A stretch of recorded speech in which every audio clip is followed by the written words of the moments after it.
The media briefing for Xbox is the most important 90 minutes of the entire year. What do we want to announce? What do we really want to push? We're going to push games. They've said they don't want to see the business form. They don't want to hear all of that. Those 90 minutes are really hypersensitive.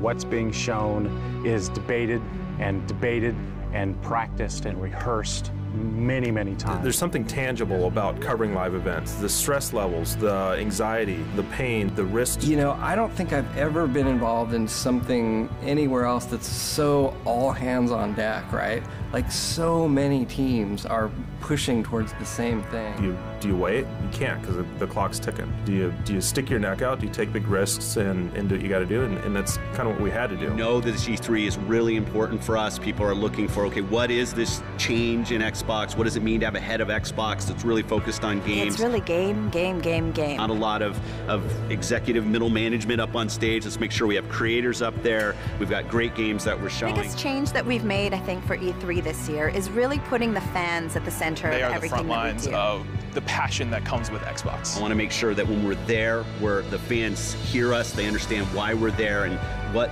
this product should mean to us. It's a bit of chaos. It's a lot of chaos. Somehow it just works, you know, in all the chaos, people are able to kind of lob in their ideas, and good ideas build on each other, and it comes together in a great show. People invest a lot of money in Xbox, and that money is invested so that they know that they have the best place to play games. It's our responsibility to stand up on stage and give them the promise of the games that are coming.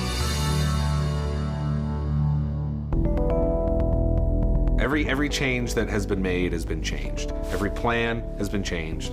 Every change has been then changed again. I always say it's like we have just given birth. E3 is just this whole bombastic thing. You spend so long with so many people working so hard on certain games, and you don't get to say anything about it, and you just kind of live in it with a secret. We start planning for this show months in advance. Today we are going to try to do 3 full run-throughs of the show. So from start to finish, 90 minutes, and we'll take feedback at the end. We'll have discussion. At the end of today, the objective is to have the show fully locked. So anything after today starts getting into issues. So we were granted an extra 100 tickets into the E3 media briefing, and we figured, all right, well, let's give them away to fans. It's not like Comic-Con where you can just buy a ticket. This one's it's one of the things on my bucket list. We can't pay our way into this. You know, it's a once-in-a-lifetime opportunity, and my boyfriend's in already. So I'm standing in the sun like, please let me in too. It would be really kind of a cool experience just to actually go to E3, get to see how everything's presented and be there. You know, maybe even have a chance to even talk with some of the developers or something, some of the people who are there. Maybe even Phil Spencer. It'd be really cool. Please, Major Nelson, let me into E3. I've been there for day one, man. I was here day one. Oh, it's a random lottery. They just got to show up, and it doesn't matter if they're there early or late. Whenever they are, it's going to be a complete random lottery. Before the show Monday, Graham and I will be on the green carpet interviewing some of the celebs and game developers coming into the show. Everyone was here early. We're like, please be here by 6:45, 6:30. They're all here on a Monday morning in LA traffic. We have awesome fans. Sunset Overdrive coming exclusively to Xbox One later this year. There's Ted Price. Ted Price from Insomniac Games, the rest of the gang. Ted, come on over here. Great to see you. It's wonderful to be here. I gotta tell you, a Sunset Overdrive bus, what is going on there? There's actually a mutant stuck on the front of the bus. That's right, this is one of the overcharged delirium drinkers, the OD'd, which are these mutants in the game that actually are pretty vicious.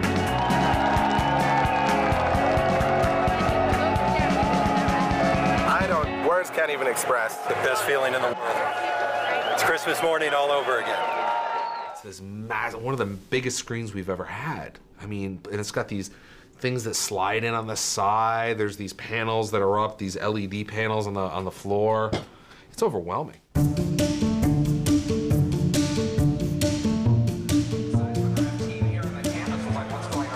It looks like the Hulk exploded in here. I don't even know. Literally at the front. This is better than I could have even imagined. This is just completely awesome. I am blown away. These are the best seats in the house. Thank you.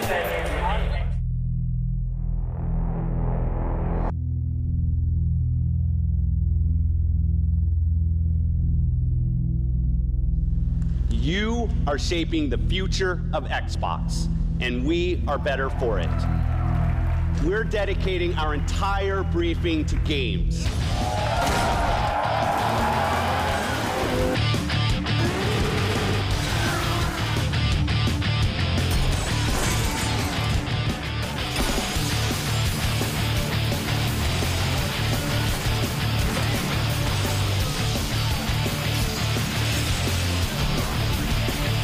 We will continue to listen to you, and we'll continue to make Xbox for you.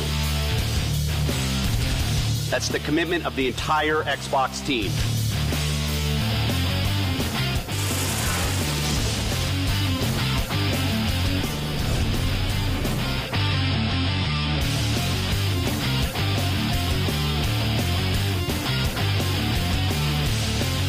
Thank you for helping us shape the future of the new Xbox.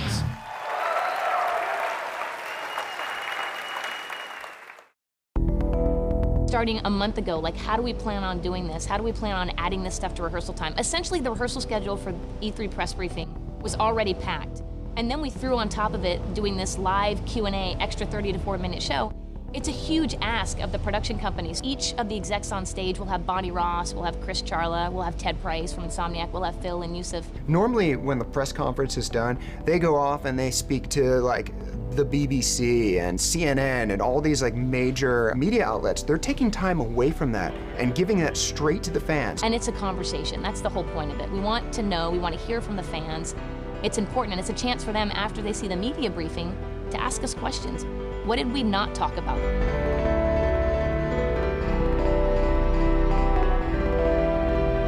What they don't know is that Phil also is inviting all 200 to go to E3 with them for the next 3 days.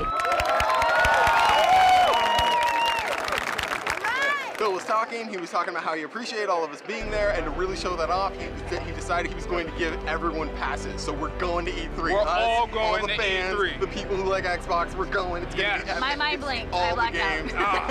I jumped up As and though down this the screen. wasn't I was good like enough, crazy now we person. get to I was actually like, go to E3 and try it, actually get to see everything. I haven't even been to the show floor. I have no idea what the booth looks like. There's a whole other group over there that's working on that. The expo, I mean, it's essentially the same kit of parts that we've used over the last couple of years, and our challenge is to take that kit of parts and make it a fresh experience. So this you won tickets in. Yes. You went to the Microsoft store. You got Yes. tickets into the briefing, and then what do? We got tickets to come here. Come here, yes.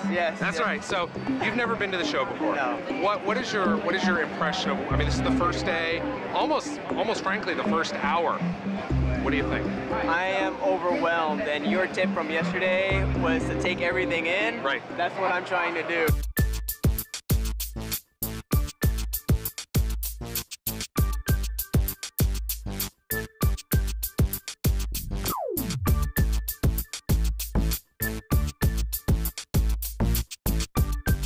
Sunset Overdrive.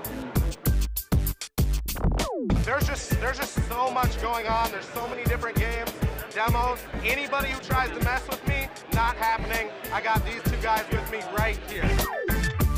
What also surprised me is that they brought a Lamborghini in here and they put it on a spinning wheel, which was amazing. It looks beautiful. Sunset Overdrive and Fable Legends, they both became day one buys for me. Originally, I was just a little bit on the fence, but they won me over with a playable game. Seeing all this stuff on all the other TV channels and everything, like it's nothing compared to actually being here. It's chaos, it's loud, it's colorful, and it's just the best thing ever for a gamer. It's your birthday, Christmas, Halloween, all rolled into one magical electronic ball. It's a little different because, I mean, most folks are here to do business. So they're rushing into their meeting room, they're working on talking with partners, they're going to the next meeting. They don't really have time to step up and look around. And the fans are here for one reason only, that is to look at the games, get their hands on the games, and just have fun.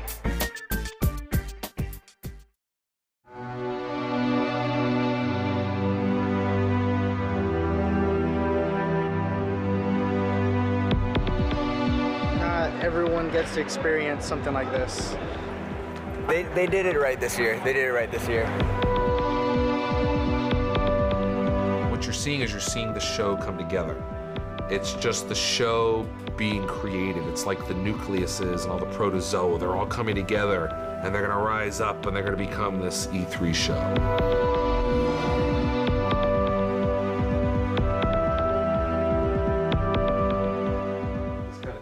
That's good. No, I wasn't good. You guys were good. I didn't do anything. No, that's exactly the tone we want. This conversation. What's behind the scenes. We're recording?